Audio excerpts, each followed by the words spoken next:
નમો રંતાણમ નમો સિદ્ધાણમ નમો આયર્યાણમ નમો વચ્ચાયણમ નમો લોહી સવસામ મંગલમય મંગલકરણ વીતરાગ વિજ્ઞાન નમો તે જેથી થયા અરહંતાદિમહાન કરી મંગલ કરું છું મહા ગ્રંથકરણ શુભ કાજ જેથી મળે સમાજ સર્વ પામે નિજ પદરાજ.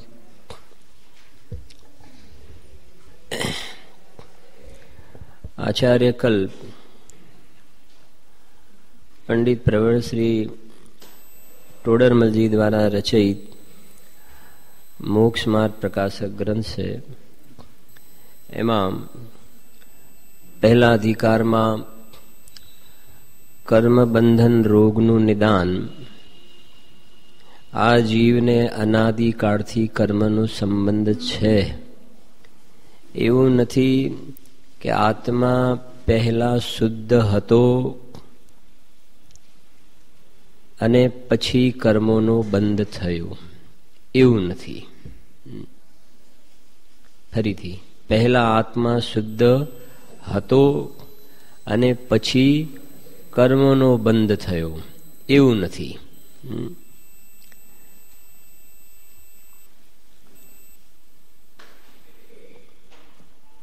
અથવા પહેલા કર્મોનો બંધ થયો અને પછી જે છે એ આત્મામાં મલિનતા થઈ, એમ નથી. સાંજના વ્યાખ્યાનમાં જે આપણે આ વાત આવી હતી, પ્રશ્ન છે એમાં ઉપર છે ને કે પૂદગલ પરમાણુ તો રાગાદિકના નિમિત્તથી કર્મરૂપ થાય છે, તો અનાદિ કર્મરૂપ કેવી રીતે છે? એ સંબંધમાં સાંજે ઘણી ચર્ચા થઈ હતી. ત્યારબાદ એક બે પ્રશ્ન આવ્યા હતા. બહુ મતલબ સમજવા જેવી વાત છે. શંકાનું સમાધાન કરીએ છીએ આપણે. પ્રશ્ન બહુ સુંદર હતા અને આના અનુસંધાનમાં જે પ્રશ્ન ઉભા થાય ને કે આનું શું, આનું શું, આનું શું, તો ધ્યાનથી કંઈક વાત સમજજો. કે એક પ્રશ્ન તો એ હતો કે આત્માને આજે કર્મોનો સંબંધ છે અનાદિકાળથી છે. મને રાગ દ્વેષ આદિ ભાવ કર્મ એ પણ અનાદિકાળથી છે. અને બહારમાં જડ કર્મ જેને દ્રવ્ય કર્મ કહેવાય, જે રાગ દ્વેષ આદિ પરિણામ છે ભાવ કર્મ છે, અને પેલા જડ કર્મ છે એ છે દ્રવ્ય કર્મ. તો દ્રવ્ય કર્મ અને ભાવ કર્મ બંને ક્યારથી છે? અનાદિથી છે. એમાં કોઈ સમયનો ભેદ છે નહીં. પહેલા પછીઓ કોઈ ભેદ છે? બંને અનાદિ, સમયનો ભેદ નથી. તો પ્રશ્ન એ આવ્યો હતો કે જે વર્તમાનમાં અનાદિની વાત હમણાં બાજુમાં મૂકો, હવે એમાં સમયનો ભેદ નથી, પણ અત્યારે એટ પ્રેઝન્ટ જીવને જે રાગ દ્વેષના પરિણામ થયા, તો એ વખતે જૂના કર્મનો ઉદય છે કે નહીં? છે. તો રાગ દ્વેષ જે સમય થયા એ જ વખતે જૂના કર્મનો ઉદય છે કે સમયનો ભેદ છે ત્યાં કે નથી? બરાબર છે.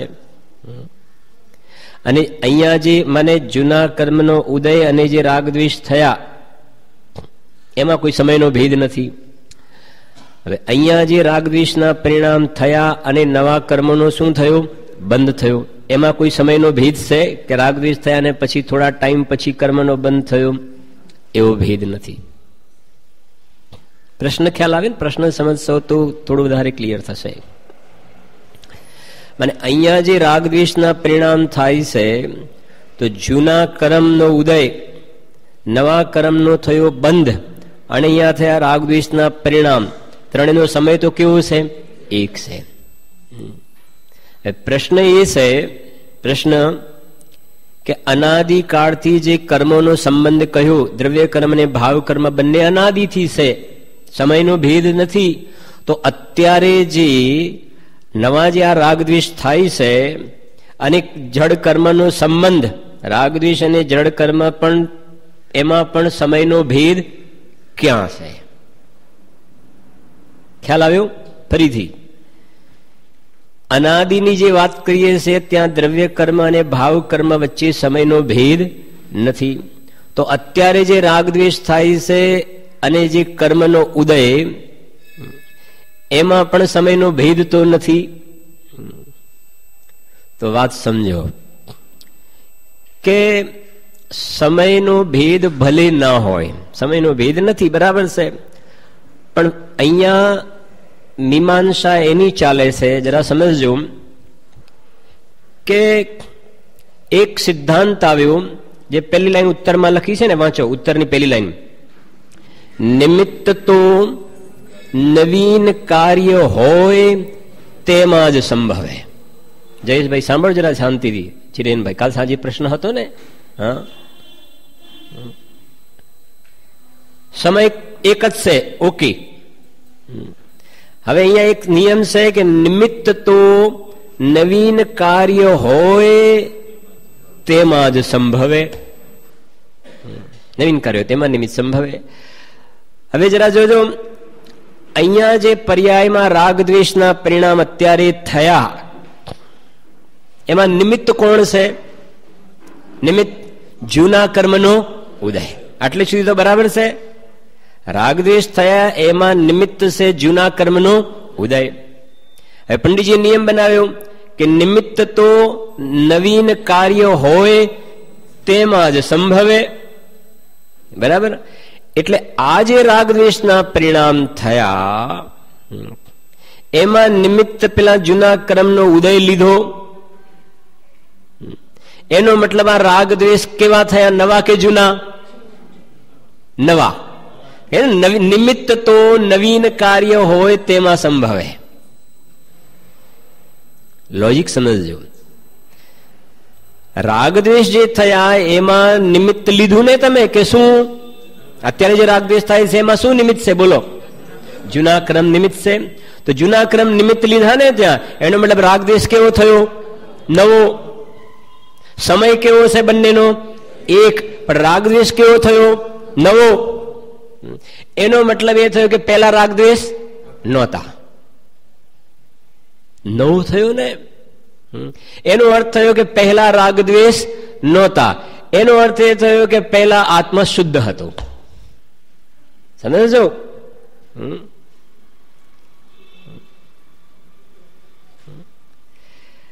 હું એ તમને સમજાવવા જઈ રહ્યો છું. હવે અનાદિવાળી ફાઇલ ખોલો જરાક, એમાં પણ સમય કેવો છે? સેમ. અહીંયા રાગદ્વેષ અને આ બાજુ જડ કર્મ બે અનાદિથી છે. ભાવ કર્મ એટલે રાગદ્વેષ પણ અનાદિથી અને જડ કર્મ પણ અનાદિથી. હવે જોજો, આ જે રાગદ્વેષ અનાદિવાળી ફાઇલ ચાલે છે, હવે આ રાગદ્વેષ જે થયો અહીંયા, એમાં નિમિત્ત કોણ? નહીં. કેમ કે આ રાગદ્વેષ ક્યારથી? અનાદિ. જડ કર્મ પણ ક્યારથી? અનાદિથી લીધા ને. હવે આ રાગદ્વેષ જે થયા એમાં જો તમે પેલું નિમિત્ત કહેવા જાઓ છો, પેલું કર્મ નિમિત્ત કહેવા જાઓ, તો રાગદ્વેષ કેવા થઈ ગયા? નવા થઈ ગયા. આવે છે? ખ્યાલ આવે છે? સૌરભ, રાગદ્વેષ એમાં જો પેલું નિમિત્ત લેવા જાઓ છો, તો નિમિત્ત તો નવીન કાર્ય હોય તેમાં સંભવે. રોટલી બની ને, રોટલી ગુલ્લુ હતું, એમાંથી શું બન્યું? રોટલી. એમાં નિમિત્ત કોણ છે? બાઈ. તો જોજો હવે ખ્યાલ આવે છે ને. રોટલી બની, એમાં બાઈ નિમિત્ત. એનો મતલબ રોટલી કેવું કાર્ય થયું? નવું કાર્ય થયું. પહેલા હતું નહીં. પહેલા શું હતું? ગુલ્લુ હતું. અને પછી રોટલી બની. કેમ? કેમ કે બાઈ શું છે? તો નિમિત્ત તો નવીન કાર્ય હોય તેમાં જ સંભવે. સોગાનીજી સાહેબને સમ્યક દર્શન થયું. કોણ નિમિત્ત હતું? ગુરુદેવશ્રીની વાણી. ખ્યાલ આવે છે કે નહીં? તો હવે એ જે સમ્યક દર્શન થયું ને એમાં નિમિત્ત ગુરુદેવની વાણી કહીને તો સમ્યક દર્શન કેવું કાર્ય થયું? નવીન કાર્ય થઈ ગયું, પહેલા હતું નહીં. ઇન્દ્રભૂતિ ગૌતમનો જીવ મિથ્યા દ્રષ્ટિ હતો, ભગવાનના સમર્ષણમાં સમ્યક દર્શનની પ્રાપ્તિ થઈ તો નિમિત્ત ભગવાનની વાણી, ભગવાનના દર્શન, તે નવીન કાર્ય થઈ ગયું. તો આ એક સમજો. પેલા તમે નિમિત્ત તો નવીન કાર્ય હોય તેમાં જ સંભવે, ભલે સમય સરખો. શું કહ્યું? અત્યારે જે રાગદ્વેષ થઈ રહ્યા છે અને જૂના કર્મનો ઉદય, બંનેનો સમય કેવો છે? એક જ ટાઈમ છે, એક જ ટાઈમ. જે વખતે જૂના કર્મનો ઉદય એ જ વખતે અહીંયા રાગદ્વેષ છે. પણ વાત એ છે કે આ રાગદ્વેષમાં આ કર્મનો ઉદય શું કહેવાયો? નિમિત્ત. એનો અર્થ એ થયો કે આ રાગદ્વેષ કેવા સિદ્ધ થયા? નવા. અને એ નવા સિદ્ધ થયા એનો મતલબ, તમે નવા માનો છો એનો મતલબ અનાદિથી માનતા નથી. તો નવા માન્યા ને એનો મતલબ એ થયો કે પહેલા રાગદ્વેષ હતા નહીં, અને પહેલા રાગદ્વેષ નહોતા તો આત્મા વિતરાગ હતો. તો એ સંભવ છે ના. આત્મા પહેલા વિતરાગ ક્યાંથી હોય? તો એનો અર્થ એ થયો કે રાગ દ્વેષ આત્મામાં અનાદિથી છે. જડ કર્મનો સંબંધ પણ આત્મામાં ક્યારથી છે? અનાદિથી છે. અનાદિથી છે એ કહે છે અહીંયા ગાડી. જો તમે ત્યાં નિમિત્ત શોધવા ગયા તો તરત નવીન કાર્ય આવીને ઉભું રહી જશે. ત્યાં ગાડી નવો રાગ દ્વેષ માનવું પડશે. નિમિત્ત માનો તો નવો રાગ દ્વેષ માનો. હવે જરા સમજો આગળ. અહીંયા રાગ દ્વેષ થયા, બરાબર છે ને? રાગ દ્વેષ થયા એ જ સમયે જડ કર્મોનો નવા કર્મોનો, હવે જૂના કર્મની વાત બંધ કરીએ છીએ. રાગ દ્વેષ થયો તો એનું નિમિત્ત પામીને એ જ સમયે નવા કર્મોનો શું થયો? બંધ. નવા કર્મોનો બંધ થયો. સમય કેટલો છે બંનેમાં? એ કોમન ટાઈમ છે. તો જે વખતે રાગ દ્વેષ થયો એ જ વખતે નવા કર્મોનો બંધ થયો. હવે જે નવા કર્મોનો બંધ થયો, નવા કર્મોનો બંધ, એમાં નિમિત્ત કોણ? રાગ દ્વેષના પરિણામ. એ નવા કર્મોના બંધમાં નિમિત્ત રાગ દ્વેષ. તો હવે નિયમ લગાવો, નિમિત્ત તો નવીન કાર્યો એમાં સંભવે. તો આ જે રાગ દ્વેષ થયો એ નવા કર્મના બંધનમાં શું કહ્યું? નિમિત્ત. એનો મતલબ જે પેલા કર્મ બંધાયા એ શું થયા? નવા. એનો અર્થ એ થયો કે પેલા કર્મોનું બંધન હતું નહીં. ખ્યાલ આવે છે ને? હવે પહેલા કર્મોનું બંધન નહોતું, અહીંયા રાગ દ્વેષ તમે માન્યો તો રાગ દ્વેષના પરિણામે જીવનો સ્વભાવ માનવો પડશે. કદાચ થોડું અઘરું લાગતું હશે, પણ હું શું કરું બીજું આના માટે? તો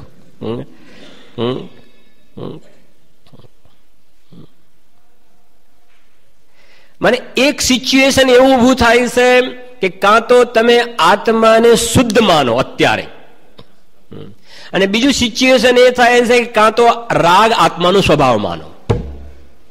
બે સિચ્યુએશન ક્રિએટ થાય છે. જો તમે આ બંનેનો સંબંધ અનાદિથી નથી માનતા તો, નીરવભાઈ ખ્યાલ આવે છે?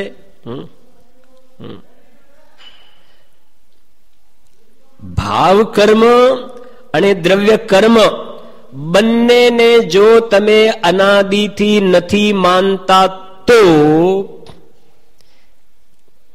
શું સિચ્યુએશન થઈ શકે? તો જો સમજજો હવે ફરીથી કે બંનેને આગળ પાછળ માનો તો પહેલા ભાવ કર્મ માનો, અનાદિથી નથી માનતા, પહેલા ભાવ કર્મ માનો અને પછી દ્રવ્ય કર્મ માનો છો, તો ભાવ કર્મ એ જીવનો સ્વભાવ થઈ જશે. કેમ કે કર્મ તો માનતા નથી તમે, જડ કર્મ. એટલે રાગ દ્વેષના વિકારી પરિણામે જીવનો શું થઈ જશે? સ્વભાવ થઈ જશે. આ એક. હવે શું કરી દઈએ આપણે? આમ. એટલે પહેલા શું માનો? જડ કર્મ. પહેલા શું માનો? જડ કર્મ. અને પછી શું માનો? ભાવ કર્મ. ઓકે. હવે પહેલા જડ કર્મ માન્યા, દ્રવ્ય કર્મ, અને એ વખતે અહીંયા ભાવ કર્મ માનતા નથી. તો એનો અર્થ એ થયો કે એ વખતે આત્મા સિદ્ધ જેવો શુદ્ધ હતો, અને પછી રાગ દ્વેષ તો થયા. હા, સાલીમ ખ્યાલ આવે છે? રાજુભાઈ, એક વખત ફરી લઉં છું. બરાબર. એક છે ભાવ કર્મ અને બીજું શું છે? દ્રવ્ય કર્મ. ભાવ કર્મ એટલે તો ખ્યાલ છે, રાગદ્વેષના પરિણામ થાય ભાવ કર્મ, અને 8 કર્મ જડ કર્મ એ દ્રવ્ય. બંને ક્યારથી છે? અનાદિકાળથી છે, જીવની સાથે અનાદિકાળથી. હવે અનાદિ ન માનો અને આગળ પાછળ માનો તો અમે તમને પૂછે પેલું તારે શું માનવું છે અને પછી શું માનવું? ચલ તારા પર છોડીએ છે. પેલું શું માનવું છે અને પછી શું માનવું છે? કે પેલા આપણે કર્મને પછી રાખો. આપણે કર્મનું પેલું શું કામ નામ લેવું ખોટું? કે ચલો કર્મને પછી રાખો. તો પેલા શું માનશો? પેલા ભાવ કર્મ. એવું રાખવું છે કે હા, એવું એગ્રી 100%. હા કે એગ્રી. તો કે સાંભળ, હવે પેલા ભાવ કર્મ માને છે ને એ વખતે જડ કર્મ માનતો નથી. તો સિદ્ધ ભગવાન જે છે ને, સિદ્ધ ભગવાનની જડ કર્મ છે નથી ને. તો કર્મ રહિત જે દશા છે ને એ સ્વભાવ ભાવ છે. કર્મ ઘટી ગયા ને પછી જે દશા થઈ એ સ્વભાવ ભાવ છે. એટલે તું કહે છે મારે પેલા કર્મ યાદ નથી કરવા, ના જોઈએ. કર્મની વાત પછી નંબર, પેલો ભાવ કર્મ માનો. તો પછી એ થયો ને કે જડ કર્મ નથી માનતા. તો જે રાગ દ્વેષના પરિણામ જે છે એ કર્મ બંધન વગરની દશા. તો રાગ દ્વેષના પરિણામે જીવનું શું માનવું પડશે? સ્વભાવ માનવું પડે. હવે બધાનો અવાજ આવે એટલે ઓકે છે. એ સ્વભાવ માનવો પડશે. કેમ કે જેમાં પરની નિમિત્તની અપેક્ષા હોય એનું નામ ઔપાધિક ભાવ છે. જો અહીંયા નીચે લખ્યું છે, સાંભળો. એ જે છે ને કર્મ, એકદમ નીચે જો ન્યારા પ્રશ્ન મળ્યો એની ઉપરની લીટી જો, કારણ પર નિમિત્ત વિના હોય તેનું જ નામ છે. પર નિમિત્ત વિના હોય એનું જ નામ શું છે? સ્વભાવ. તો તું કર્મને માનતો નથી, કર્મનો નંબર પછી લગાવે છે. તો એ રાગદ્વેષ પહેલા માન્યા, તો એ રાગદ્વેષ માન્યા ને, અને પર નિમિત્ત વિના માન્યા. કર્મ તો માન્યા નહીં. તો પર નિમિત્ત વિના માન્યા તો રાગદ્વેષને તો શું માન્યું? સ્વભાવ માન્યો. એ હોઈ શકે કોઈ દિવસે? ના હોઈ શકે. કે ના ના ના, આ તો ખોટું પડ્યું, અમારી ભૂલ પડી, એક્સક્યુઝ. કે અમે ભૂલ સુધારી લઈએ. કે ચલો સુધારો. પેલા દ્રવ્ય કર્મને પાછળ રાખતો હતો ને, હા, કે જડ કર્મને પાછળ રાખો. એને લાંબુ વિચાર્યું નહીં કે શું સમસ્યા થશે. તો રાગદ્વેષ જીવનો સ્વભાવ થશે તો ક્યારે જીવ વિતરાગ થઈ શકશે નહીં. એનું દુઃખ ક્યારે દૂર નહીં થઈ શકે. તો કે છે એમને એક ચાન્સ આપો. કે ઓકે, કે શું કરવું છે? બોલ હવે શું કરવું છે? હવે પેલું શું? પેલું દ્રવ્ય કર્મ. કેમ કે અનાદિથી એને માનવા નથી. જુઓ, સમજો, પેલી આ વાત રાખીને છે. પછી આ બંનેમાં જે પ્રોબ્લેમ આવે પછી બંને અનાદિ, પછી વાત છે. હા, આ યુક્તિથી વાત ચાલે છે. તો કે છે કે શું કરવું છે? બોલો. કે અમારી ભૂલ સુધારો. કે શું? બોલો. શું રાખીશું? હવે પેલું દ્રવ્ય કર્મ અને પછી ભાવ કર્મ. ઓકે કે હા? ઓકે. હવે જો પહેલા દ્રવ્ય કર્મ લેવા જાઓ અને ભાવ કર્મ પછી, તો અહીંયા આત્મામાં અત્યારે ભલે પેલો કર્મનો ઉદય ભલે રહ્યો એના ઘરે, પણ અત્યારે અહીંયા ભાવ કર્મ તો છે નહીં, રાગ દ્વેષ. તો એનો મતલબ અત્યારે જીવ કેવો થઈ ગયો? વિતરાગ. અત્યારે જીવ સિદ્ધ જેવો શુદ્ધ થઈ ગયો, વિતરાગ થઈ ગયો ને. વિતરાગ થઈ ગયો. અને વિતરાગ થયો, સમજો કેમ? કેમ કે એને રાગદ્વેષ પહેલા જડ કર્મ રાખ્યા અને પછી ભાવ કર્મ રાખ્યા. એનો મતલબ પહેલા વિતરાગ થયો અને પછી નંબર કોનો આવ્યો? ભાવ કર્મનો. એટલે પહેલા વિતરાગ થયો અને પછી શું થયો? રાગદ્વેષ થયો. એનો મતલબ છે પેલા સિદ્ધ થયો અને પછી સંસારી થયો. એવું બને? એ પણ એગ્રી નથી. એટલે પેલાને આગળ ને પેલાને પાછળ, પેલાને આગળ ને પેલાને પાછળ કરવા જાઓ છો તો કાં તો આત્માનો રાગદ્વેષ સ્વભાવ માનવો પડે, અથવા તો આત્માને વર્તમાનમાં સિદ્ધ સમાન કેવો માનવો પડે? શુદ્ધ માનવો પડે. પણ બંને વસ્તુ શક્ય છે નહીં. માટે એ નક્કી થાય છે કે બંનેનો સંબંધ ક્યારથી છે? અનાદિકાળથી છે. સમજાય છે બિપિનભાઈ? એક પ્રશ્ન તો આ હતો. હવે જેને પ્રશ્ન પૂછ્યો હતો એ છે કે નહીં બહુ ખ્યાલ નથી, પણ મારે તો અત્યારે ઉત્તર દેવો જરૂરી છે. કેમ કે આ કેસેટ પણ થતી હોય તો બીજા કોઈને પણ પ્રશ્ન થાય તો આનો ખુલાસો પણ બીજા વ્યાખ્યાનમાં આવી જાય. બીજો એક પ્રશ્ન હતો કે આજે ઇતરેતર આશ્રય દોષ એ શું છે? સાંભળો જરા, તમને મજા આવશે જરાક.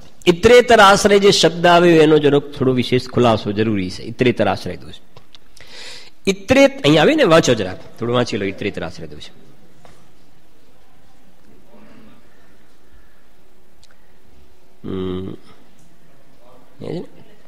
પેલા ફકરો છે ને ઉત્તરમાં જે સંસ્કૃતમાં છે એની ઉપર ચોથી લીટી છે ને, ત્યાં કહ્યું છે કે રાગાદિકનું કારણ તો દ્રવ્ય કર્મ છે, મળી ગયું ને, તથા દ્રવ્ય કર્મનું કારણ રાગાદિક છે. ત્યારે ત્યાં તર્ક કર્યો છે કે એ પ્રમાણે તો ઇતરેતર આશ્રય દોષ લાગે છે. અર્થાત તે તેના આશ્રય અને તે તેના આશ્રય એમ થયું, ક્યાંય સંભાવ રહ્યો નહીં. ત્યારે ત્યાં એવો ઉત્તર આપ્યો છે કે એ પ્રમાણે ઇતરેતર આશ્રય દોષ નથી. તો ઇતરેતર આશ્રયમાં લખ્યું ને તે તેના આશ્રય અને તે તેના આશ્રય. એટલે શું? ઇતરેતર આશ્રય, આમાં ત્રણ વાત સમજવાની છે તમારે, ત્રણ સ્ટેજ છે. કે ઇતરેતર આશ્રય દોષ એટલે જે આંબામાંથી કેરી આવી એ કેરીમાંથી એ જ આંબો થાય, અને એ આંબામાંથી એ જ કેરી આવે, અને એ કેરીમાંથી એ જ આંબો થાય. એનું નામ ઇતરેતર આશ્રય કહેવાય. એનું નામ ઇતરેતર. આ આંબામાંથી આ કેરી થઈ ને, અને આ આંબામાંથી આ કેરી થઈ, તો આ કેરીનો આશ્રય કોણ? આ આંબો. બરાબર છે ને? આ આંબો આ કેરીનો આશ્રય, અને આ આંબાનો આશ્રય કોણ? કે આ કેરી. ખ્યાલ આવે છે? હવે એ શક્ય છે? જો એનો એ જ આશ્રય માનો તો ઇતરેતર આશ્રય દોષ કહેવાય. સમજી ગયા? કહ્યું ને, જે મરઘીના આશ્રય ઈંડું થયું ને, એ ઈંડાના આશ્રય એ જ મરઘીનો જન્મ, એ ઇતરેતર આશ્રય કહેવાય. પણ એવું શક્ય છે નથી ને? તો એવું માને તો ઇતરેતર આશ્રય દોષ કહેવાય. કોઈને પૂછ્યું કે સ્કૂલ ક્યાં છે, તો કહ્યું કે પોસ્ટ ઓફિસની સામે. કે પોસ્ટ ઓફિસ ક્યાં છે? કે સ્કૂલની સામે. સમજી ગયા ને? કે બંને ક્યાં છે? કે સામ સામે. તો એ તો એનું એ થયું ને, સામ સામે. એવી રીતે અહીંયા કહે છે. હવે સમજો, કર્મની અંદર ધ્યાનથી સાંભળજો. ઇતરેતર આશ્રય દોષ ક્યારે લાગે? જે જૂના કર્મનો ઉદય આવ્યો અને અહીંયા રાગદ્વેષ થયા, એ રાગદ્વેષનું નિમિત્ત પામીને પાછા એ જ કર્મ બંધાય, અને એ કર્મના ઉદયથી પાછા આ જ રાગદ્વેષ થાય, અને આ રાગદ્વેષથી પાછા એ જ કર્મ, એ કર્મથી એ જ રાગદ્વેષ. તો કયો દોષ કહેવાય? ઇતરેતર આશ્રય. સમજણ પડે છે? સેવંતીભાઈ ખ્યાલ આવે છે? ફરીથી સમજજો કે અત્યારે રાગદ્વેષ થયા ને, તો કોના આશ્રય અવલંબન કોનું લીધું? જૂના કર્મ. જૂના કર્મનો આશ્રય લીધો. તો એ જૂના કર્મ જે બંધાયા ને, એ કોના કારણે? કે પેલા રાગદ્વેષ થયો, તો કે છે રાગદ્વેષ કયો? કે આ જ રાગદ્વેષ. તો એનો એ જ રાગદ્વેષ, એના એ જ કર્મ, એના એ જ, તો એને ઇતરેતર આશ્રય દોષ કહેવામાં આવે. પણ અહીંયા સમજો, જે કર્મ બંધાયા, આ રાગદ્વેષ, જૂના કર્મ, પછી એનાથી રાગદ્વેષ, પછી કર્મ, પછી રાગદ્વેષ, પછી કર્મ, રાગદ્વેષ, એ બધા એના એ છે કે બદલાયા જાય છે? બદલાયા જાય છે. એટલો એનો મતલબ ઇતરેતર આશ્રય દોષ લાગતો નથી. એના એ જ હોય તો ઇતરેતર આશ્રય દોષ લાગે, એ બદલાયા જાય છે. કેમ કે સંક્રમણ, ઉત્કર્ષણ, અપકર્ષણ બધું ચેન્જીસ થયા કરે છે, એટલે ઇતરેતર આશ્રય દોષ આવતો નથી. આ પહેલું સ્ટેજ ખુલાસો થયો. હવે બીજો પ્રશ્ન, કે પ્રશ્ન એ છે કે તમે એ ઇતરેતર આશ્રય દોષની ના પાડી, આ એના આશ્રય નહીં, આ એના આશ્રય, આ એના આશ્રય, આ એના આશ્રય, એના આશ્રય, એમ ના પાડી.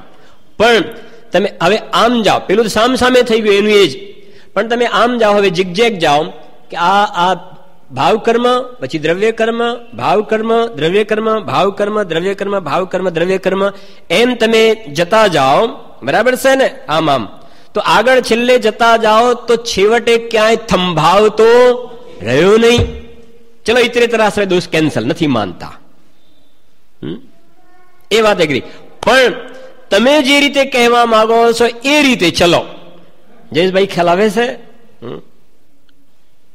એનું એ નહીં, બદલાતું રહે છે. ચલો બદલાતું રહે છે, પણ આ પછી આ, પછી આ, પછી આ, પછી આ, પછી આ, પછી આ, પણ સરવાળે છેલ્લે ક્યાંય ફૂલ સ્ટોપ તો આવ્યું નહીં. પરિપાટી શું થઈ? ચાલુ ને ચાલુ જ રહી, કોઈ અંત તો આવ્યો નહીં. તો પછી પ્રશ્ન થાય છે કે પેલું કોણ? પેલા દ્રવ્ય કર્મ કે ભાવ કર્મ? ભાવ કર્મ ઇતરેતર આશ્રય દોષ ના હોવા છતાં આનાથી અલગ અલગ માનો તો પણ પ્રશ્ન તો છેવટે આવીને અમારો એ જ ઉભો રહ્યો કે તો પછી પેલું કોણ? તો પછી આચાર્યદેવે જવાબ આપ્યો કે બે ક્યારના છે? બે અનાદિના છે. આ ત્રીજું સ્ટેજ, બંને અનાદિના છે. કે પેલું કોઈ નહીં, ભાવ કર્મ પણ અનાદિના અને દ્રવ્ય કર્મ પણ અનાદિના છે. સમજી ગયા? ત્રણ થઈ ગયા ને મેં જે કયા ખ્યાલ આવ્યો. એક તો ઇતરેતર આશ્રય દોષની નિષેધ કર્યો, ઇતરેતર આશ્રય દોષ નથી, એ તો છે જ નહીં, એ તો બિલકુલ છે જ નહીં. પણ આ પરિપાટી આવે છે, આમ આગળ જતા જાઓ ચેન્જ થયા કરે છે. તો પછી કે પેલું કોણ? હવે પેલું કોણ? તો કહેશે કે એમ હોવા છતાં એ તો નવીન કાર્ય માટે ઘટિત થાય છે. બાકી તો જોવામાં આવે તો દ્રવ્ય કર્મ ને ભાવ કર્મ બંને ક્યારથી છે? બંને અનાદિના છે. એ રીતે છે ભાઈ. હા, પછી જે ચર્ચાઓ થઈ હતી આ એના થોડા સ્પષ્ટીકરણ છે. અને આ જે સમજે ને એને આ જો તમે સમજ્યા છો તો વધારે તમને પેરા એકદમ ક્લિયર થશે. જુઓ હવે આગળ.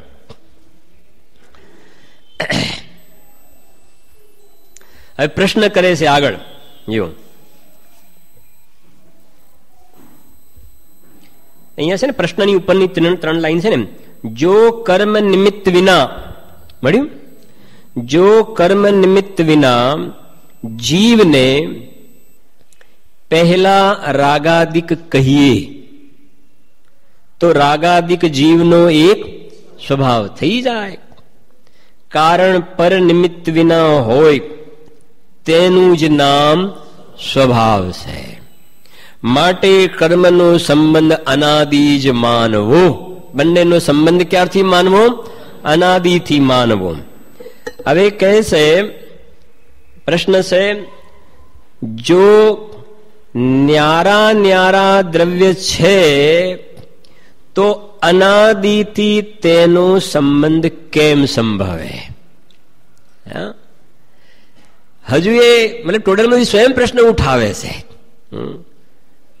નથી કહેતા પેલા પાણીમાંથી પૂળા કાઢે ને એમ હજુ પ્રશ્નોત્તર કર્યા કરે છે. કે શું કહે છે કે જો ન્યારા દ્રવ્ય છે, બંને દ્રવ્ય કેવા છે? જીવ અને પૂતગલ બે કેવા છે? અલગ અલગ દ્રવ્ય છે. તો બંનેનો અનાદિથી તેનો સંબંધ કેમ સંભવે?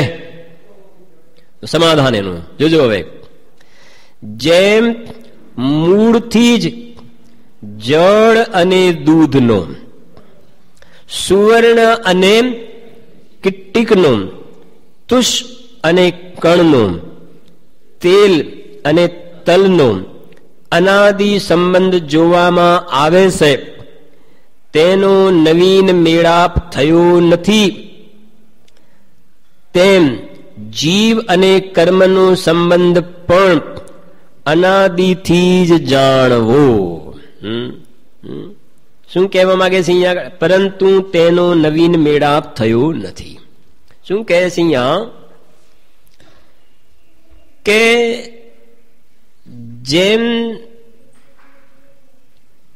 નવીન બંધ માટે એમને કાલે વાત કરી ને, એક પરમાણુ ને બીજા પરમાણુમાં 2 અંશ વધારે હોય તો બંધ થાય, એનું દ્રષ્ટાંત આપીને સમજાવ્યું. એવી રીતે અહીંયા આ 2 અલગ અલગ દ્રવ્ય છે તો બંનેનો બંધ અનાદિથી કેવી રીતે હોય એને સમજાવવા માટે પણ 2 પુદ્ગલના સ્કંદ લીધા. પુદ્ગલના શું કર્યા? 2 સ્કંદ લીધા. 3-4 દ્રષ્ટાંત આપ્યા. પેલું શું લખ્યું છે? જેમ મૂળથી જ જળ અને દૂધનો. જે ભેંસના આંચળમાંથી દૂધ આવે એમાં એ વખતે પાણી હોય કે ના હોય? પછી પેલા મિક્સ કરે છે એની વાત નથી કરતા. હોય છે ને? તો કોણ મિક્સ કરે છે પાણી? બોલો, પેલા કોણ ને પછી કોણ? હા, તો જે મૂળથી જ દૂધ અને પાણી ભેગા છે, અને 2 અલગ અલગ છે, વાત નક્કી ખરી કે નહીં? નક્કી છે. કેમ કે ગરમ કરવામાં આવે તો પાણી શું થાય છે? ઉડી જાય છે, એકલો માવો રહી જાય છે. પણ 2 અલગ અલગ છે, મૂળથી છે કે નહીં? તો 2 અલગ અલગ સ્કંદ રહી શકે છે. બીજું દ્રષ્ટાંત આપી સુવર્ણ અને કિટ્ટિક, સોનાની જે ખાણ કહેવાય છે. હા, તો સોનાની ખાણ તો એમાંથી નીકળે છે શું? માટી ને સોનું બંને. એવું નથી હોતું કે શું કે આપણે જેમ ઘરે સોનાની લગડી હોય ઉપર ધૂળ જામી ગઈ હોય, એવું તો નથી હોતું. પાછળથી પેલું શું કહેવાય, ધોવાવું પડે ને ચકમગાટ કરવું પડે, એવું બધું તો છે નહીં ને. એ જમીનમાંથી જ એ સોનાની સાથે માટી, મૂળથી જ એ માટીનો સ્કંદ અલગ અને સોનાનો સ્કંદ અલગ, પણ બંને પહેલેથી જ અનાદિથી જ એનું કોઈ સ્ટાર્ટિંગ નથી, મળેલા જોવામાં આવે છે. 2. ત્રીજું શું દ્રષ્ટાંત આપ્યું છે? શું લખ્યું છે? તુષ અને કણનો. મગફળીના દાણા હોય ને, પછી કોઈ ફેક્ટરીમાં ઉપર ફોતરા લગાવવામાં આવે છે, અલગથી કવર કરવામાં આવે છે, કે જે વખતે દાણા તૈયાર થાય એ વખતે ઉપરના કવર પણ એ વખતે તૈયાર થાય છે. ડાંગર હોય ને, ડાંગર, તો એની અંદર તો છે ચોખા અને ઉપર છે ફોતરા. તો પેલા શું તૈયાર થાય ને પછી શું તૈયાર થાય? બંને ક્યારથી છે? હવે પંડિત દ્રષ્ટાંત આપ્યું છે પુદ્ગલના સ્કંદનું, કે જેમ પેલા 2 પુદ્ગલના સ્કંદ મૂળથી જ, બેઝિકલી મૂળથી, પાયાથી જ બંને સાથે જોવામાં આવે છે કે નથી આવતા સાથે? તો એમાં વાંધો નથી ને. તો પછી અહીંયા જીવ છે એક દ્રવ્ય. પેલા 2 સ્કંદ અનાદિથી છે, એનું કોઈ સ્ટાર્ટિંગ નથી. તો અહીંયા જીવ અને બીજા જડ કર્મોનો સંબંધ એ પણ મૂળથી છે, પહેલેથી છે જોડે. એમાં શું વાંધો છે? શું આપત્તિ છે માનવામાં? જો પેલાને માનો છો તો પછી આને પણ માનો, વાંધો ક્યાં છે? પેલાને માનો અને આને ન માનો તો ખોટું કહેવાય. જો પછી શું દ્રષ્ટાંત? તુષ અને કણનો તથા તેલ અને તલ. બોલો, તેલ અને તલ. તલની અંદર આમ શું કહેવાય, ઇન્જેક્શન ભરીને તેલ ભરવામાં આવે છે. જે વખતે એનો જે છોડ હોય એમાં જે તલ તૈયાર થાય તો તલની અંદર એ જ સમય બંને સાથે જ હોય છે, તલ અને તેલ સાથે છે. તો તેલનો સ્કંદ અલગ અને બીજું શું કહ્યું? તલ અને તેલ. તો એ બંનેના સ્કંદ અલગ અલગ છે પણ સાથે છે. ન્યારા હોવા છતાં મૂળથી સાથે જોવામાં આવે. એમ જીવ અને પુદ્ગલ ન્યારા હોવા છતાં અનાદિથી સાથે માનવામાં શું વાંધો છે? બરાબર. જો પરંતુ તેનો લખીને તેમ જીવ અને કર્મનો સંબંધ પણ અનાદિથી જ જાણવો, પરંતુ તેનો નવીન મેળાપ થયો નથી. વળી તમે કહ્યું કે તે કેમ સંભવે? આવું કેવી રીતે સંભવે? કેમ કે પ્રશ્નમાં આખો પૂરો વાંચો પ્રશ્ન. જો ન્યારા ન્યારા દ્રવ્ય છે, એટલે જીવ અને પૂતગલ ન્યારા ન્યારા છે, તો અનાદિથી તેનો સંબંધ કેમ સંભવે?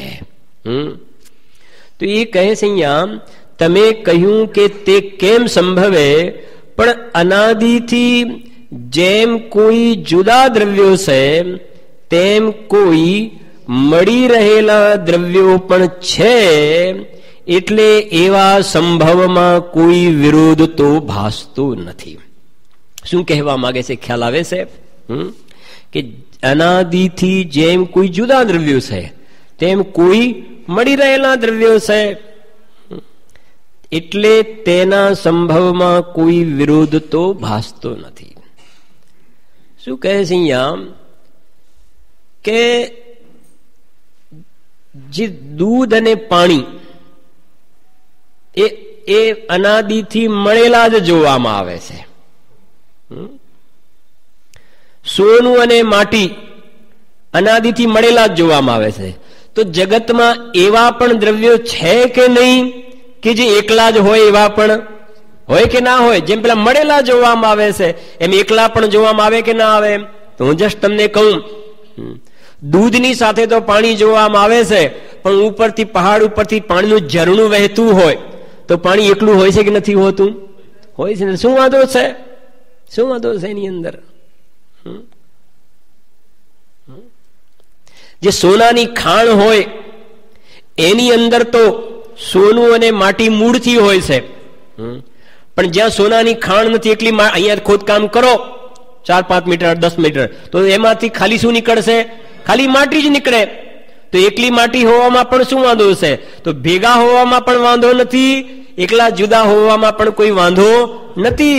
સંભાવે છે એમાં કોઈ વાંધો આવતો, એ પંડિતજી કહે છે. બરાબર? જો આગળ પ્રશ્ન, સંબંધ વા સંયોગ કહેવો તો ત્યારે જ સંભવે કે જ્યારે પહેલા જુદા હોય. નથી કે સંબંધ કર્યો એટલે પહેલા કેવા હતા? જુદા. હા, જો સંબંધ વા સંયોગ કહેવો તો ત્યારે જ સંભવે કે જ્યારે પહેલા જુદા હોય અને પછી મળ્યા હોય. ટોટલમાં શું એક એક પ્રશ્નો ઉઠાવ્યા છે અને એના સમાધાન કર્યા છે કે તારા મગજમાં જે બીજા સલ્યો ભર્યા હોય ને ખોટા કાઢી નાખતો રહેજે, એમ કે ખુલાસા કરીએ છીએ કે તું જે માને છે ને કે સંબંધ, અહીંયા પ્રશ્ન છે કે પહેલા જુદા હોય ને પછી મળ્યા હોય તો સંબંધ કહેવાય, કે ના એવું નથી, એવું નથી.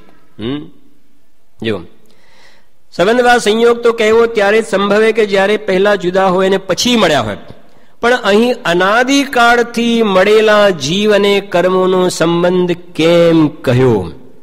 તો ઉત્તર, અનાદિથી તો મળેલા હતા, પણ પાછળથી જુદા થયા ત્યારે જાણ્યું કે જુદા હતા તો જુદા થયા.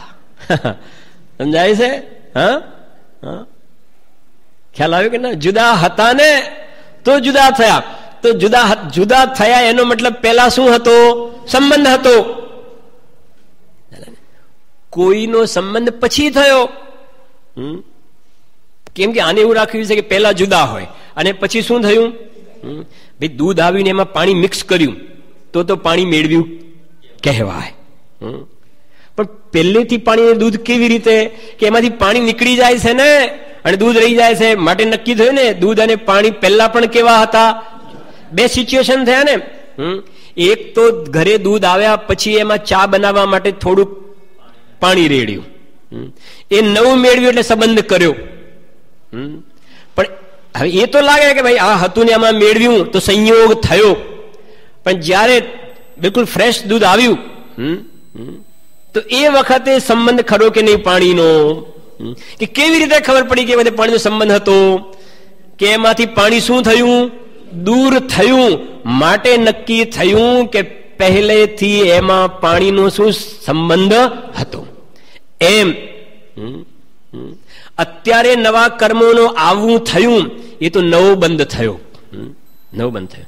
પણ જયારે જીવનો મોક્ષ થાય છે ને એ વખતે આ કર્મો શું થાય છે? નીકળી જાય છે. એટલે નક્કી થયું કે આ કર્મો અનાદિથી આત્માથી કેવા હતા? જુદા હતા. કેમ કે જેમ પેલું દૂધનું બેઝિકલી જ્યાંથી આવ્યું ને તે મિક્સ જ આવ્યું, એમાં આત્મા અનાદિથી કર્મોથી કેવો છે? બંધાયેલો. બંધાયેલો હોવા છતાં એ કર્મો આત્માથી કેવા છે? જુદા. કે કેવી રીતે ખબર પડી? કે જયારે જીવનો મોક્ષ થાય છે ત્યારે કર્મો કેવા થઈ જાય છે? છૂટા પડી જાય છે. માટે નક્કી થયું કે અત્યારે પણ આત્માથી કર્મો કેવા છે? જુદા છે. ભેદ જ્ઞાન. એક એક સ્ટેપ આગળ વધીએ છીએ આપણે, જરા સમજજો. પહેલા રાજુભાઈ સાંભળજો, પહેલા આત્મા કર્મોથી બંધાયેલો છે એ નક્કી કર્યું. પહેલા એ નક્કી કર્મોથી બંધાયેલો છે એ નક્કી કર્યું. હવે કહે છે બંધાયેલો હોવા છતાં આત્મા કર્મોથી કેવો છે? જુદો છે. લલિતભાઈ ખ્યાલ આવ્યો કે ના? રમેશભાઈ સમજાય છે? પેલા બંધાયેલો છે નક્કી કરીને પછી નક્કી કર્યું કે બંધાયેલો હોવા છતાં આત્મા કર્મોથી જુદો છે. કેમ? કેમ કે કર્મ કેવા થાય છે? નીકળી જાય છે. એટલે અનાદિથી કર્મો સાથે સંબંધ, સંયોગ સંબંધ હતો. જેવી રીતે થોડાક આગળ વધીએ છીએ, જેવી રીતે ચિરનભાઈ સાંભળજો, જડ કર્મ નીકળી જાય છે ને એવી રીતે પર્યાયમાં રાગ દ્વેષના પરિણામ જે થઈ રહ્યા છે એ પણ શું થાય છે? એ પણ નીકળી જાય છે. એનો મતલબ એ થયો કે અત્યારે આત્મા જ્ઞાયક ભાવ રાગ દ્વેષથી રહિત છે. જડ કર્મથી તો રહિત છે, પણ ભાવ કર્મથી પણ અત્યારે કેવો છે? રહિત છે. નક્કી થાય છે. વાત અહીંયા દ્રવ્ય કર્મની ચાલે છે, સમજજો. પણ સાથે એ પણ વાત આવી જાય છે કે અત્યારે આત્મા શુદ્ધ બુદ્ધ ચૈતન્ય ઘન સ્વયં જ્યોતિ સુખધામ. અત્યારે આત્મા જે નમ સમય સારા એ સમય સારનો પહેલો કલશ કે આત્મા દ્રવ્ય કર્મ ભાવ કર્મ નો કર્મથી રહિત છે. ક્યારે? કે અત્યારે. કે આ બધું જોડાયેલું છે ને, કે જોડાયેલું હોવા છતાં નીકળી જાય છે. અનાદિથી ભલે જોડાયેલું હોય છતાં પણ જીવ પુરુષાર્થ કરે. જેમ દૂધને ગેસ ઉપર મૂકે તો પુરુષાર્થ કરે તો પાણી નીકળી જાય છે, એમ ઉપયોગને અંદરમાં લઈ જાય. દ્રવ્ય સ્વભાવમાં ભેદ કરે તો દ્રવ્ય કર્મ ભાવ કર્મ બધું આત્માથી જુદું પડી જાય છે, ને આત્મા બિલકુલ 16 વાલા સોના જેવું શુદ્ધ પર્યાયમાં થઈ જાય છે. માટે નક્કી થાય છે કે અત્યારે આત્મા રાગ વગરનો છે. વાત સમજાય છે કે નહીં? હા, અત્યારે એ સમય સાર. ખ્યાલ આવ્યો કે ના? કે રાગ છે ને, રાગ છે ને, અરે એ તો રાગ તો નીકળી જવા. દૂધમાં પાણી છે ને, પાણી છે ને, અરે અમે દૂધ જ જોઈએ છીએ. ત્યાં અમને પાણી દેખાતું જ નથી, અમને દૂધ જ દેખાય છે. પાણી બહાર દેખાય છે. આ સોનાની ખાણ જે હોય ને ખરીદી કરવા વાળો, એને શું દેખાતું હશે? બોલો. હા, શું દેખાય? શું જોઈને લે છે? માટી જોઈને લે છે. એમને તો ત્યાં સોનું દેખાય છે. કે આ માટી કે નહીં, અમને સોનું જ દેખાય છે ત્યાં આગળ. એટલે અમે આની આટલી કિંમત આપીએ છીએ. કે છે ને, છે ને, અરે કે એ નથી, એ જુદું છે. ક્યારે? કે જે વખતે સુવર્ણ પાષાણ નામ આપ્યું એનું. એક અંધ પાષાણ કહેવાય, એક સુવર્ણ પાષાણ કહેવાય. અંધ પાષાણ એટલે કે જેમાં સોનું હોય જ નહીં બિલકુલ. અને સુવર્ણ પાષાણ એટલે જે પાષાણમાં સોનું અંદરમાં એ અભેદ રૂપે રહેલું છે ત્યાં આગળ, એને પ્રક્રિયાથી છૂટું પડી જાય છે. ખ્યાલ આવે છે? હા, જોવે છે એ જ વખતે કે જુદું છે. આ 4 દ્રષ્ટાંત આપે ને, સુવર્ણ અને કિટ્ટિક, પછી શું આપી? દૂધ અને પાણી, પછી તુષ અને કણ. બોલો, જુદા છે કે નહીં? બજારમાંથી મગફળી લાવો ને, ભાઈ દાણા તો દેખાતા નથી, દાણા તો દેખાતા નથી, દાણા તો દેખાતા નથી. બોલો, બજારમાંથી મગફળી લો છો ને તો દાણા દેખાય છે કે નથી દેખાતા? દેખાય છે ને. ફોતરાથી અલગ દેખાય છે કે ભેડ છે અંદર ઘૂસી ગયેલા દેખાય છે? હા, એ સાથે જ મૂળથી જોડે હોવા છતાં પણ એ જુદા દેખાય છે કે નહીં? એ અહીંયા કહે છે કે કર્મોથી ને રાગથી આત્મા બંધાયેલો હોવા છતાં એ જુદા પડી જાય છે, ને આત્મા દૂધે ધોયેલો જે કહેવાય ને ક્લીન ચીટ, એવું શુદ્ધ બુદ્ધ ચૈતન્ય ઘન છે. અત્યારે હાલ હાજરા હાજર જે વચનામૃતમાં બેનશ્રીએ કહ્યું, કંચનને કાટ ન લાગે, અગ્નિને ઉધય ન લાગે, એવું તું રહ્યો છે. નથી કહેતા ઘણી વાર તમે તો જયારે જો અમદાવાદમાં આવે તો એ જબ્બો લેગો, મુંબઈમાં પણ જબ્બો લેગો, અમેરિકામાં રહેવા માટે ગયા તો એ જબ્બો લેગો, તમે તો એવા ને એવા જ રહ્યા. આમ ભગવાન આત્મા જ્ઞાયક ભાવ એવો ને એવો રહ્યો. નરકમાં ગયો તો એવો, નિગોદમાં ગયો તો એવો, એકેન્દ્રિયમાં ગયો તો એવો, અને દેવમાં ગયો તો એવો, વિકલત્રયમાં એ તો એવો ને એવો શુદ્ધ બુદ્ધ જ રહ્યો છે. પર્યાયમાં રાગ દ્વેષ થયા, એકેન્દ્રિયની દશા, વિકલત્રયની દશા, કોઈ પણ દશા થઈ, એ બધા ભાવ, એ બધા ઉપાધિક ભાવ સંબંધ રૂપે છે, નીકળી જવા વાળા છે. જ્ઞાયક ભાવને એમાંના કોઈ પણ ભાવ સ્પર્શ કરતા નથી. બહિર્લુઠ્ઠતી માને બહારમાં લૂંટે છે, અંદરમાં એ પ્રવેશ કરતા નથી. નિયમ સારનો 34 કલશ અસતી સતી વિભાવે તસ્ય ચિંતાસ્તી નો.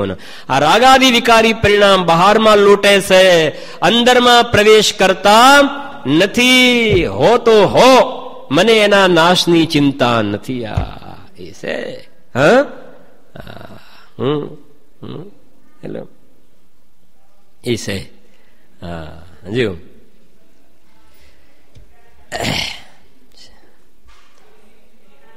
અનાદિથી તો મળેલા હતા, પણ પાછળથી જુદા થયા ત્યારે જાણ્યું કે જુદા હતા તો જુદા થયા. એનો મતલબ પહેલેથી પણ જુદા હતા માટે જુદા થયા છે.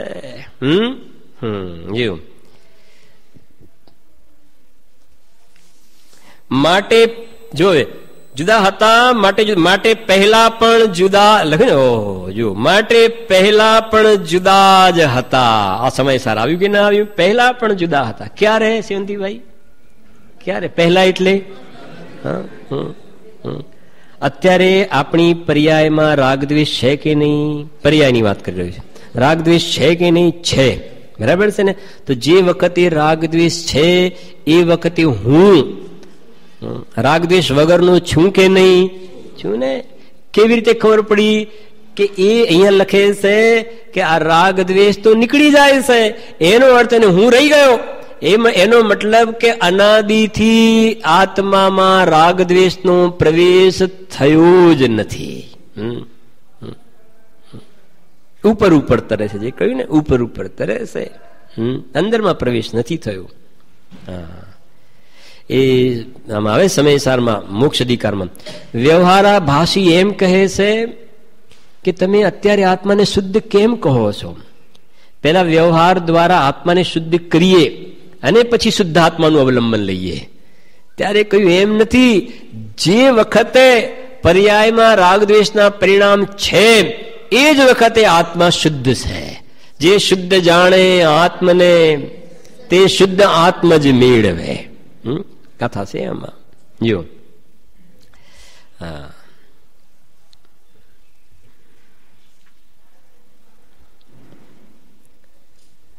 ભારત દેશ જયારે ગુલામ હતો ને એ વખતે સ્વતંત્રતા એ મારો જન્મસિદ્ધ હક છે, એ સૂત્ર સ્વતંત્રતા પ્રગટ થયા પછીની વાત હતી કે પહેલા એ ઘોષણા થઈ? પહેલા થઈ ને. પહેલા થઈ કે સ્વતંત્રતા એ મારો જન્મસિદ્ધ હક છે. મને ગુલામ અવસ્થામાં પણ સ્વતંત્રતા જોઈ ને? જોઈ કે ના જોઈ?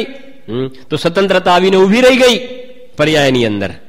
એમ કે છે વર્તમાન પર્યાયમાં દ્રવ્ય કર્મ અને ભાવ કર્મનો સંબંધ હોવા છતાં હું તો એનાથી સ્વતંત્ર ભિન્ન અખંડિત જ્ઞાયક ભાવ છું. એવો જ એને અંદરમાં પોકાર કર્યો. એની પર્યાયની અંદર પણ એવા પ્રકારની સ્વતંત્રતા પ્રગટ થઈ જાય છે. પેલું ભાગી જાય છે, ગુલામી દશા છૂટી જાય છે, ભગવાન બની જાય છે. જો માટે પહેલા પણ જુદા જ હતા.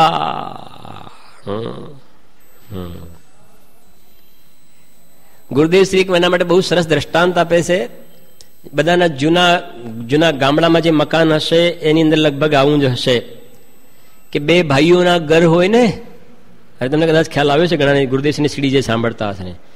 બે ભાઈઓના ઘર હોય તો બહાર જે ઓસરી હોય, ઓસરી કોમન હોય, તો ઓસરી હોય ત્યાં આ બાજુ એક થાંભલો હોય અને બીજી બાજુ થાંભલો હોય, અને વચ્ચે પણ બે ભાઈઓનું જ્યાં આવે ને તો ત્યાં એક થાંભલો ના હોય. કેવા હોય?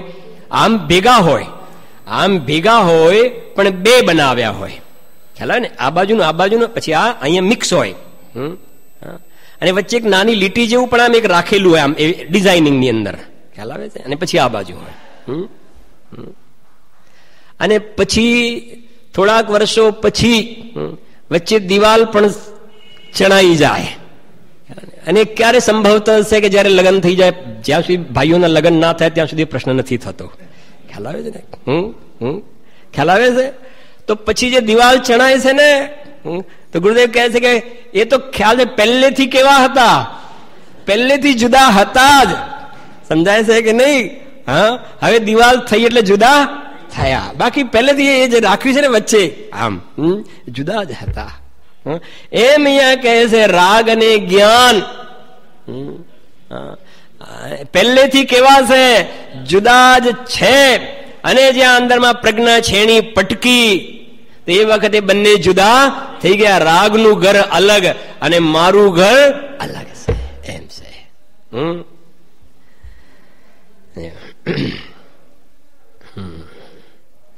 અને એ છે કે દેરાણી જેઠાણી જુદા થવાના લક્ષણ શું? બોલો, કેશો કોઈ? આ તો શાસ્ત્રની વાત તો છે નહીં. દેરાણી જેઠાણી જુદા થવાના લક્ષણ શું? બોલો. વાસણ ખખડવાના ચાલુ થાય. ખબર પડી ને? ઘરમાં વાસણ ખખડવાના શું થાય?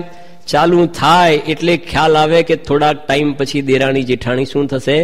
શાંતિ તો રહે તો ખરા. એવી રીતે આ આત્માથી દ્રવ્ય કર્મ અને ભાવ કર્મ જુદા થવાના લક્ષણ શું છે સમજાવું તો એ છે. ખ્યાલ આવે છે કે નહીં? હા હા. જેમ દેરાણી જેઠાણી દૂર થવા જુદા થવાના લક્ષણ વાસણ ખખડવા, એમ જ્ઞાનથી રાગ જુદું થવાનું લક્ષણ એ છે કે રાગમાં ગમવું બંધ થાય, બહારમાં સંયોગોમાં ગમવું શું થઈ જાય? જેમ પેલા લક્ષણ કહ્યા એમ અહીંયા આ બંને જુદા થવાનું લક્ષણ એ છે કે તું રૂચતા જગતની રુચિ આળસે. જગત તરફથી ઉદાસીનતા આવે, એમાં રસ ઉડી જાય તો સમજવું કે લક્ષણ શેનું છે કે હવે રાગ અને જ્ઞાન બંને કેવા થવાના છે? જુદા થવા. એનું લક્ષણ છે. એ છે. હા જો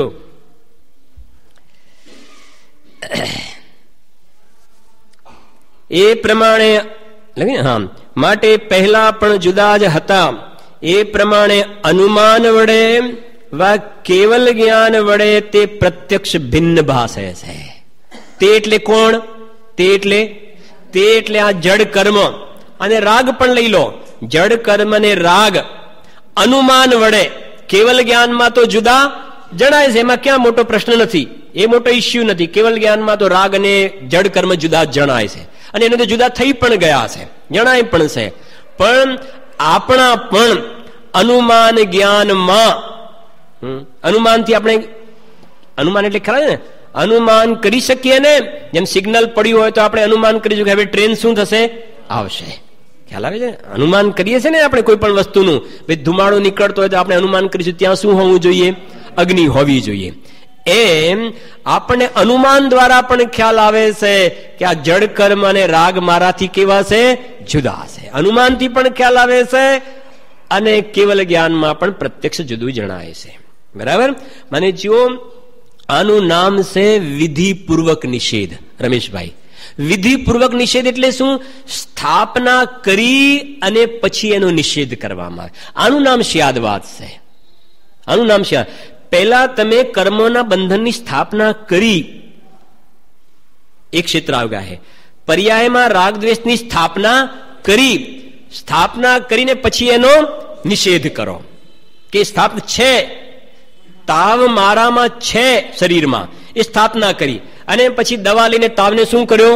દૂર કર્યો. એ નિષેધ, સ્થાપના પૂર્વક નિષેધ હોય તો સ્થાપના કરી અને હવે પંડિતજી કહે છે હવે ભેદ જ્ઞાન કહીને, હવે ભેદ જ્ઞાન કે પહેલેથી કેવા હતા? જુદા હતા.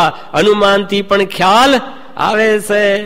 આ છે જુઓ, એ પ્રમાણે અનુમાન વડે વા કેવલ જ્ઞાન વડે તે પ્રત્યક્ષ ભિન્ન ભાસે છે. એ વડે તેઓનું બંધાન હોવા છતાં પણ ભિન્નપણું જણાય છે. આ જુઓ તો ખરા શું લખ્યું? બંનેનું બંધાન હોવા છતાં પણ ભિન્નપણું જણાય છે. આ થઈ ગયું ને? એ સોનાની ખાણમાં બંધાન હોવા છતાં સોનું કેવું જણાય છે? જુદું. દૂધ અને પાણી ભેગા હોવા છતાં દૂધ કેવું જણાય છે? જુદું. ડાંગર અને ફોતરા ભેગા હોવા છતાં ચોખા કેવા જણાય છે? જુદા જણાય છે. એ કહે છે અહીંયા ગાડી. એમ રાગ અને જ્ઞાન, કર્મ અને આત્મા ભેગા હોવા છતાં કેવા જણાય છે? જુદા. ક્યારે? કેવલ જ્ઞાન થાય ત્યારે કે ના એ વાત છોડો, અત્યારે પણ અનુમાન જ્ઞાનમાં ખ્યાલ આવે છે કે અત્યારે પણ મારાથી જુદા છે, આમ છે. હા, જો 1 મિનિટ આટલું વાંચી લેજે, સાંજે આગળ લેશે. મારું મતલબ જે શું કે કોર્સ આટલે સુધી છે, કાલ સાંજ સુધીનો. ખાલી તમને કહી દઉં હવે કેટલું લેવા. પાછળ છે ને ઘાતી અઘાતી કર્મ ને તેના કાર્ય, પછી નિર્બળ જડ કર્મો વાળા, ત્યાં સુધી તો નહીં જઈ શકીએ, પણ આટલું થાય એવો મારું થોડુંક એક વિચાર ત્યાં સુધીનો છે. લગભગ તો આવી જશે. 3 વ્યાખ્યાન તો હજુ છે પૂરા આપણી પાસે. અને હવે જે વાત આવશે ને, મતલબ હતું આજે બધું હતું જ, જેની જાનમાં જતા હોય એના ગાણા ગવાય, સીધી વાત છે. હવે વાત આવશે ભેદ વિજ્ઞાનની વાતો આવશે. કેમ કે આ બધી સ્થાપના હવે જુદા જુદા જુદા કેવી રીતે આત્મા કેવો છે, કર્મ કેવા છે, અને કર્મોના શું કાર્ય છે, અને તારી શક્તિ કેવી હોવા છતાં કર્મો એ નિમિત્ત તરફથી તારી દશા કેવી થઈ રહી છે, એ બધી ચર્ચા હવે આવવા વાળી છે. જુઓ જરા આટલું વાંચી લઈએ. એ વડે તેઓનું બંધાન હોવા છતાં પણ ભિન્નપણું જણાય છે. એ ભિન્નતાની અપેક્ષાએ તેઓનો સંબંધ વા સંયોગ કહ્યો છે. કારણ નવા મળો વા મળેલા જ હો, પરંતુ ભિન્ન દ્રવ્યોના મેળાપમાં એમ જ કહેવું સંભવે છે. નવા મળો તો પણ સંબંધ થયું કહેવાય, અને અનાદિથી મળેલા અને છૂટા પડે તો પણ શું કહેવાય? સંબંધ કહેવાય. નવા મળે તો પણ સંબંધ કહેવાય, અને અનાદિથી મળેલા અને છૂટા પડ્યા તો પણ શું કહીશું? સંબંધ કહેવામાં આવે. જો એમ, પરંતુ ભિન્ન દ્રવ્યોના મેળાપમાં એમ જ કહેવું સંભવે છે. એ પ્રમાણે જીવ અને કર્મનો અનાદિથી શું છે? સંબંધ છે. એની વિશેષ વાત સાંજના વ્યાખ્યાનમાં લઈશું.